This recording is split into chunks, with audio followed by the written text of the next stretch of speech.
Taylor.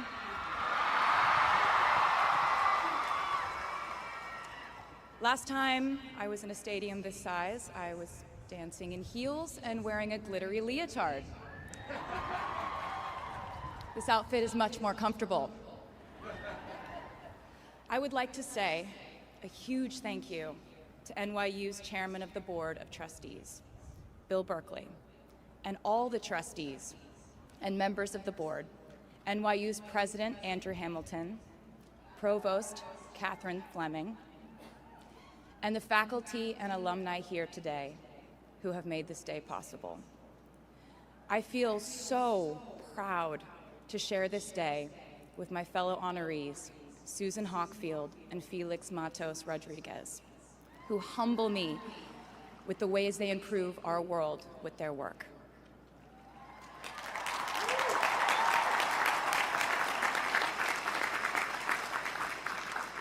As for me, I'm 90% sure the main reason I'm here is because I have a song called 22.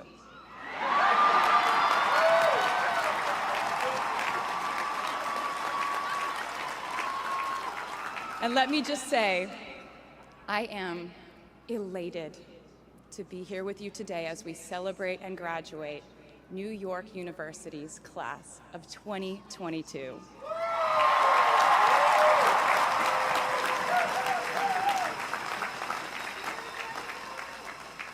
Not a single one of us here today has done it alone. We are each a patchwork quilt of those who have loved us, those who have believed in our futures, those who showed us empathy and kindness, or told us the truth even when it wasn't easy to hear. Those who told us we could do it when there was absolutely no proof of that. Someone read stories to you and taught you to dream, and offered up some moral code of right and wrong for you to try and live by. Someone tried their best to explain every concept in this insanely complex world to the child that was you as you asked a bazillion questions, like, how does the moon work, and why can we eat salad but not grass? And maybe they didn't do it perfectly. No one ever can. Maybe they aren't with us anymore. In that case, I hope you'll remember them today. If they are in this stadium, I hope you'll find your own way to express your gratitude for all the steps and missteps that have led us to this common destination.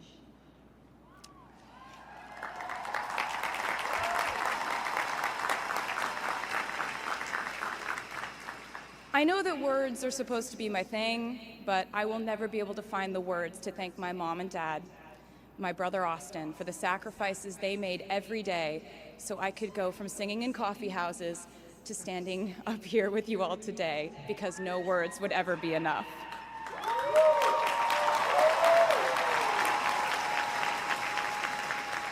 To all the incredible parents, family members, mentors, teachers, allies, friends, and loved ones here today who have supported these students in their pursuit of educational enrichment, let me say to you now, welcome to New York. It's been waiting for you.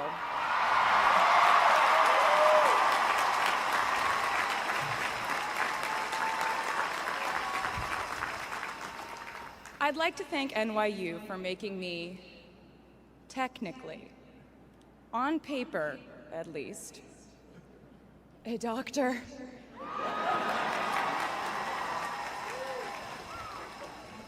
Not the type of doctor you would want around in case of an emergency. Unless your specific emergency was that you desperately needed to hear a song with a catchy hook and an intensely cathartic bridge section.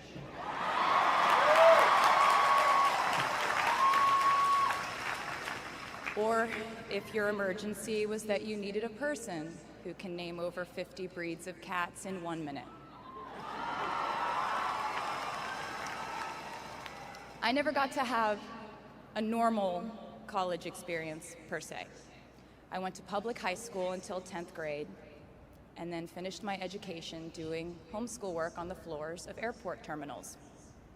Then I went out on the road for radio tour, which sounds incredibly glamorous, but in reality, it consisted of a rental car, motels, and my mom and I pretending to have loud mother-daughter fights with each other during boarding so no one would want the empty seat between us on Southwest. As a kid, I always thought I would go away to college, imagining the posters I would hang on the wall of my freshman dorm. I even set the ending of my music video from my song Love Story at my fantasy imaginary college, where I meet a male model reading a book on the grass, and with one single glance, we realized we had been in love in our past lives. Which is exactly what you guys all experienced at some point in the last 4 years, right?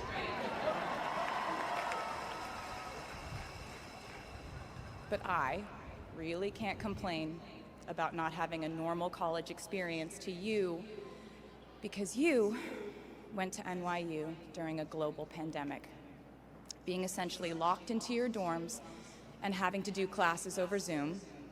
Everyone in college during normal times stresses about test scores, but on top of that, you also had to pass like 1,000 COVID tests. I imagine the idea of a normal college experience was all you wanted too. But in this case, you and I both learned that you don't always get all the things in the bag that you selected from the menu in the delivery service that is life. You get what you get. And as I would like to say to you wholeheartedly, you should be very proud of what you've done with it. Today, you leave New York University and then go out into the world searching what's next. And so will I.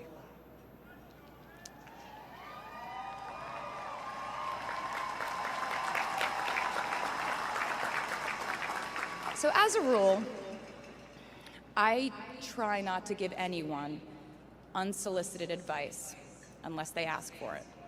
I'll go into this more later.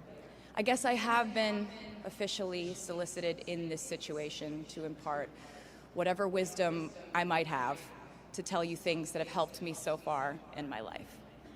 Please bear in mind that I in no way feel qualified to tell you what to do.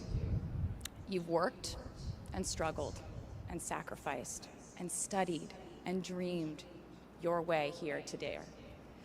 And so you know what you're doing. You'll do things differently than I did them, and for different reasons. So I won't tell you what to do, because no one likes that. I will, however, give you some life hacks I wish I knew when I was starting out my dreams of a career and navigating life, love, pressure, choices, shame, hope, and friendship. The first of which is, life can be heavy, especially if you try to carry it all at once.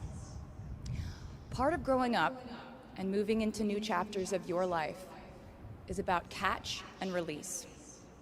What I mean by that is knowing what things to keep and what things to release.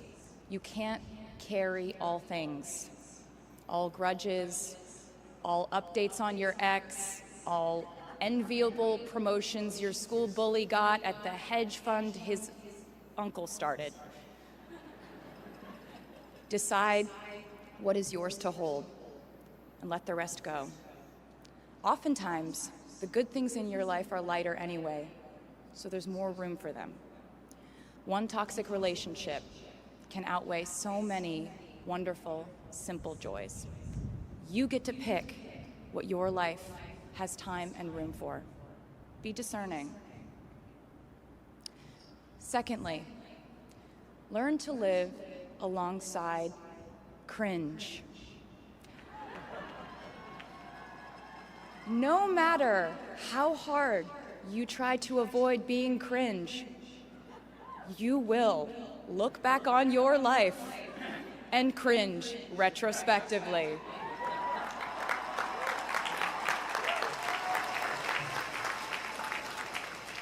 cringe is unavoidable over a lifetime. Even the term cringe might someday be deemed cringe. I promise you, you're probably doing or wearing something right now that you will look back on later and find revolting and hilarious. You can't avoid it, so don't try to. For example, I had a phase where, for the entirety of 2012, I dressed like a 1950s housewife. But you know what? I was having fun. Trends and phases are fun. Looking back and laughing is fun. And while we're talking about things that make us squirm but really shouldn't, I'd like to say I'm a big advocate for not hiding your enthusiasm for things.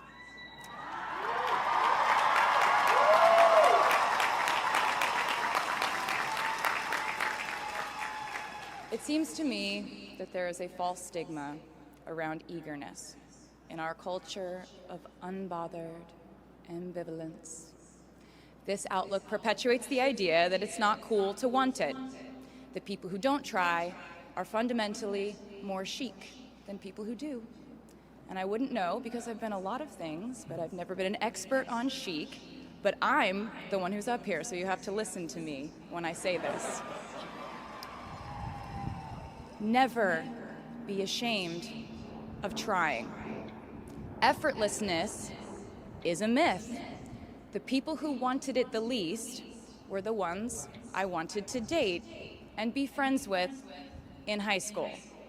The people who want it the most are the people I now hire to work for my company.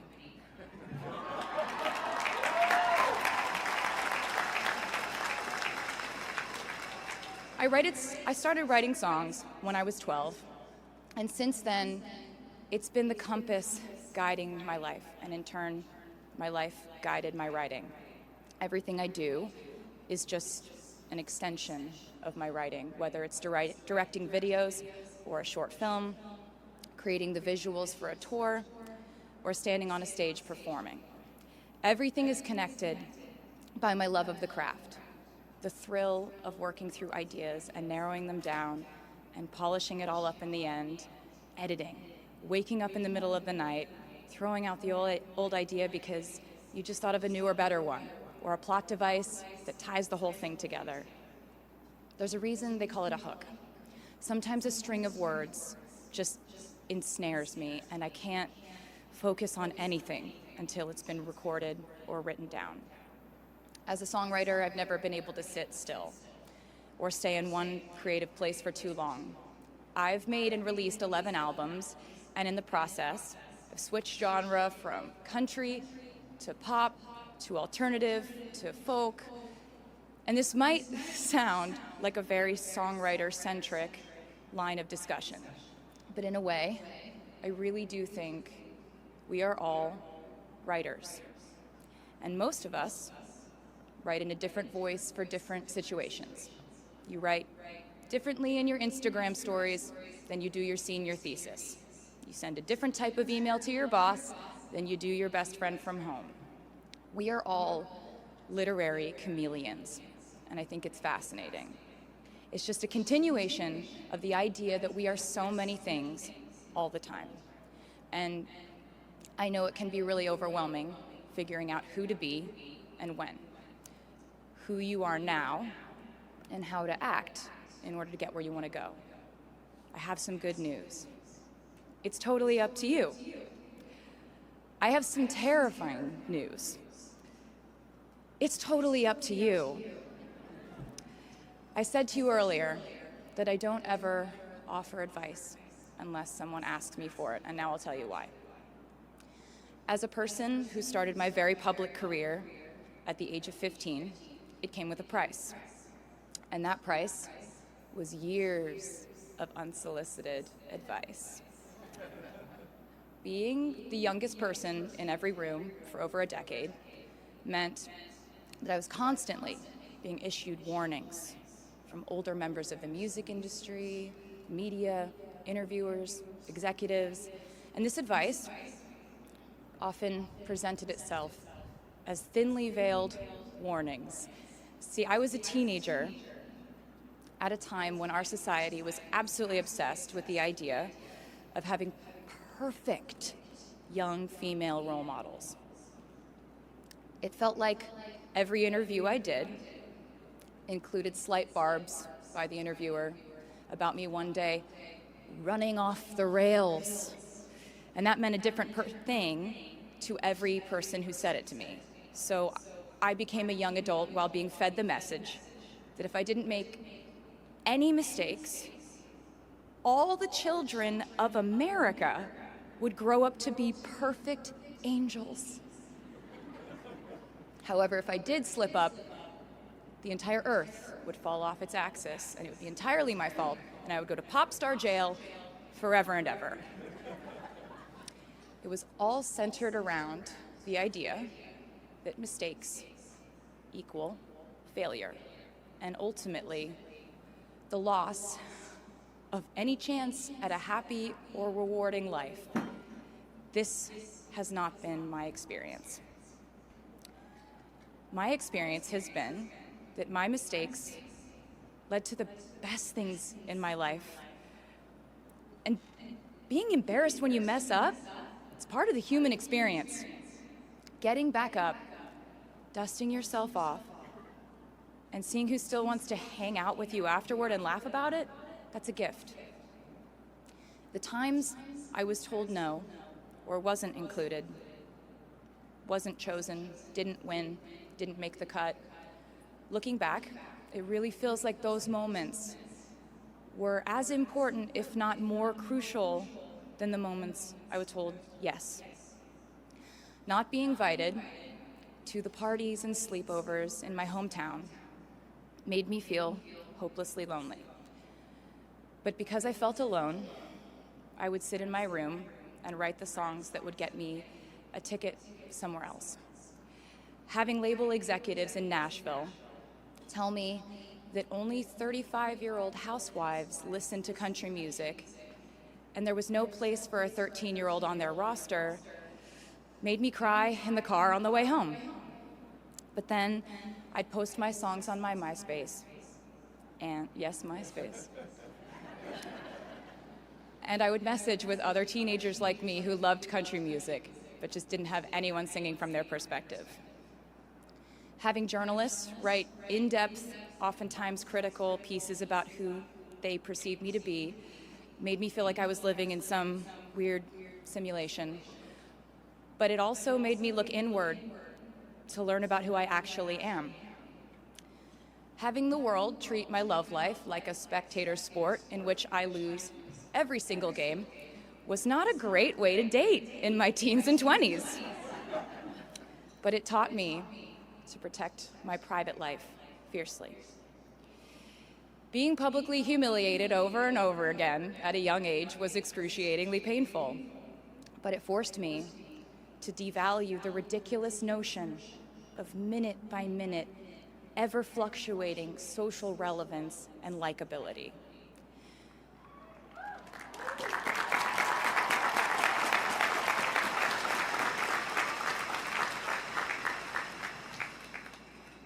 Getting canceled on the internet and nearly losing my career gave me an excellent knowledge of all the types of wine.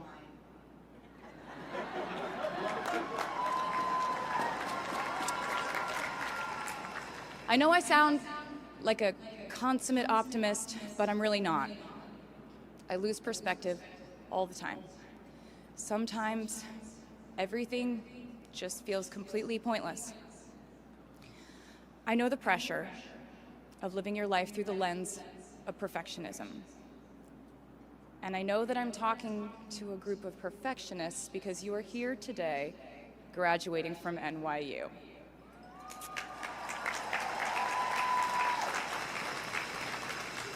So this might be hard for you to hear. In your life, you will inevitably misspeak, trust the wrong person, underreact, overreact, hurt the people who didn't deserve it, overthink, not think at all, self-sabotage, create a reality where only your experience exists, ruin perfectly good moments for yourself and others, deny any wrongdoing, not take the steps to make it right, feel very guilty, let the guilt eat at you, hit rock bottom, finally address the pain you caused, try to do better next time, rinse, repeat.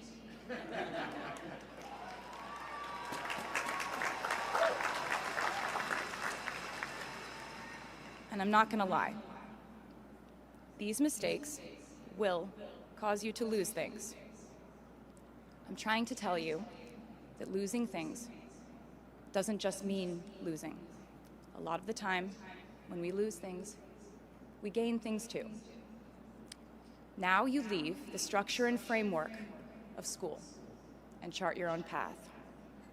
Every choice you make leads to the next choice, which leads to the next, and I know it's hard to know which path to take. There will be times in life where you need to stand up for yourself, times when the right thing is actually to back down and apologize, times when the right thing is to fight, times when the right thing is to turn and run, times to hold on with all you have, and times to let go with grace. Sometimes the right thing to do is to throw out the old schools of thought in the name of progress and reform. Sometimes the right thing to do is to sit and listen to the wisdom of those who have come before us. How will you know what the right choice is in these crucial moments? You won't. How do I give advice to this many people about their life choices? I won't.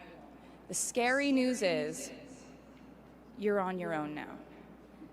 But the cool news is you're on your own now.